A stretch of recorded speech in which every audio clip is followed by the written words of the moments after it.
This is an interesting case where the video I am making is not the video I actually planned. In fact, it's not even on the game I planned to make it on.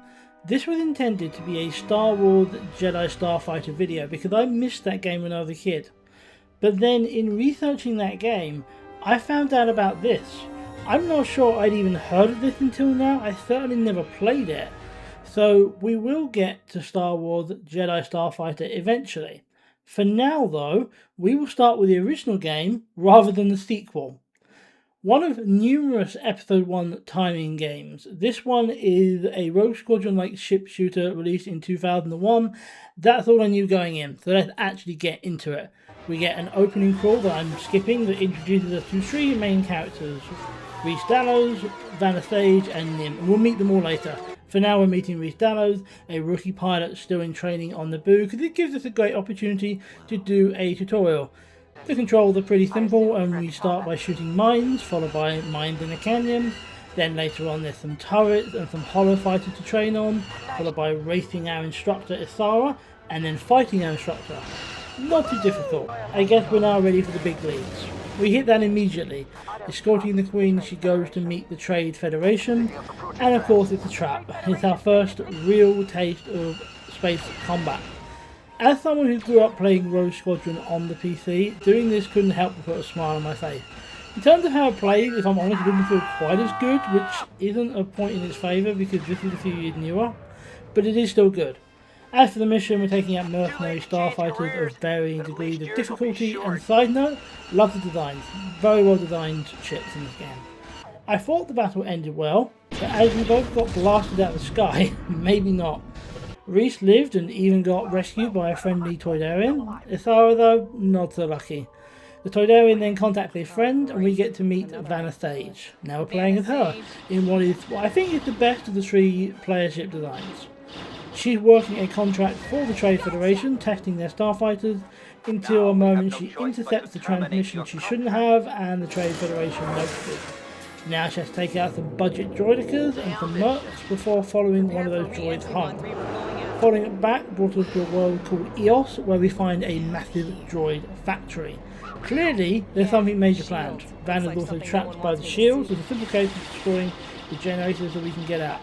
You would think with all the droids here that it would be hard, and if you thought that, you'd be wrong. We were out of there in no time. She took the information to one person who could do something with it, the pirate Nim, who isn't her biggest fan. Instead of listening to her, he locks her up and continues his mission as planned, which is stealing a Trade Federation transport ship. He's a pirate after all. Nim's ship is the slowest of them all, but it has got some benefits, specifically those bombs we use to get the freighter. From there it's just holding off the forces before we can get the freighter onto lock. Now we're getting everything out of it. Side note, it's really cool to see Locke again. I had a house on this world on Star Wars Galaxies, maybe a cantina too? I can't remember. I had a cantina, I can't remember where. It was a while ago. Anyway, while our people are harvesting the downed freighter, we need to protect them. Side note, AATs are tough. My first time being shot down, and it was quick. I used bombs on them so I don't get too close. Eventually we get our people hidden. Sure, there'll be no problems from here. Well, he had a problem. He didn't get home. I thought I was a bad driver. To say that the Trade Federation is putting up a little bit of a fight to get their stuff back would be a massive understatement. The fight is a lot and we're going to have to evacuate our bases, and we do, but not before what we've stolen, a good number of our people get destroyed. This means war. When Nim gets back, Rhys is there too, and the gang is now together. We all have the same enemy, so it's time that we work together, starting with destroying that factory on Eos. It's going to require us getting through the planetary defences, specifically destroying the satellites so that the planetary cannon cannot target us. It didn't seem like it was going to be too difficult, and I do like it when I'm right.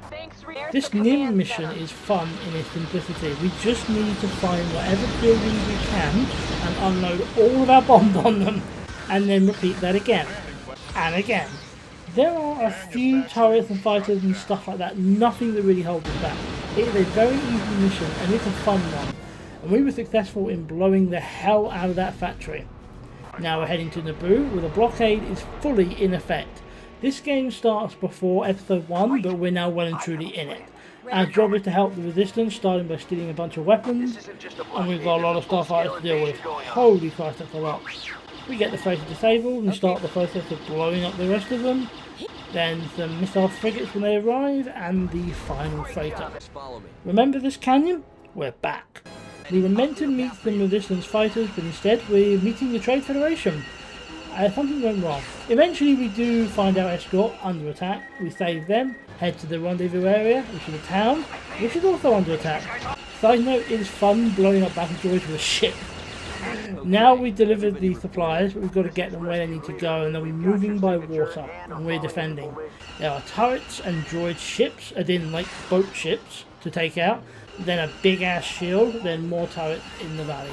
All in all though, it's not hard, and we get everything to the ship and we're told to cover them, but by that point, every Trade Federation droid has been destroyed by me. Only 2 missions left to go, and this is a last stand type situation, defending the resistance from an all-out attack.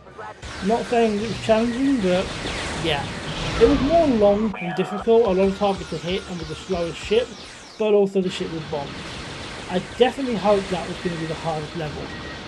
It was not. This one is a massive difficulty increase, just a sudden, huge spike in difficulty that I didn't like. We're going off the droid control ship, not a surprise, and we're starting with a load of fighters. Then we have to take out the receiver dishes to basically confuse the fighters. It's going well until mercenaries arrive, specifically the one that killed our mentor. That ship is insanely strong, unlimited missiles, which we do not have, and we have to go into the hangar to fight, which means we're surrounded by enemies shooting at us and obstacles. It is not much of a surprise that I die, and of course when I do, we start from the very beginning. Next time, I did even worse. Once more, I died. At this point, I had been recording for twice as long as any level had taken, and I wasn't even close, and I had to restart from scratch every single time. That was annoying. This was genuinely a frustrating level. Anyway, I had to get smart on my winning attempt. Once I get inside, I took out anything that could hit us and I slowly followed the leader, recharging my shield as I go through the tunnels and do so again. When my shields get a bit low, retreat and recharge in the tunnel, come out, hit him a bit more, retreat, keep doing that until he is finally dead. Now just take out the shield, fly out, and boom, we're done. Now we are done with the game. With the team splitting up, now the threat is gone, but as friends. And with that rather anticlimactic final cutscene, we've finished the game. With the credits rolling, I have to ask myself, how was it? Well, it definitely wasn't as good as the Rogue Squadron game, which for me is a bit of a problem because I have such fond memories of them, and this is newer, so it should have been an improvement. But it was still a fun game. In terms of my recommendations though, I would say this is a game for like the big Star Wars fans. For more casual fans, I'm not sure you enjoy it. If you really want to try like a shooting game, if you want to try a classic one, Rogue Squadron is the one for you. If you want to try a more modern one, Squadron is the game for you. This one is a bit obscure, and I think unless you're a really big fan, you probably won't enjoy it. But I am, or at least used to be, a very big fan, so I had fun. And that was Star Wars Starfighter, a game I didn't intend to make a video on because I didn't know it existed, but I do now, and I made the video. As I said, Jedi Starfighter will come out eventually, but for now, I think I'm going to head into a game that I do know, specifically because it's my favourite Tekken game. I'll see you then.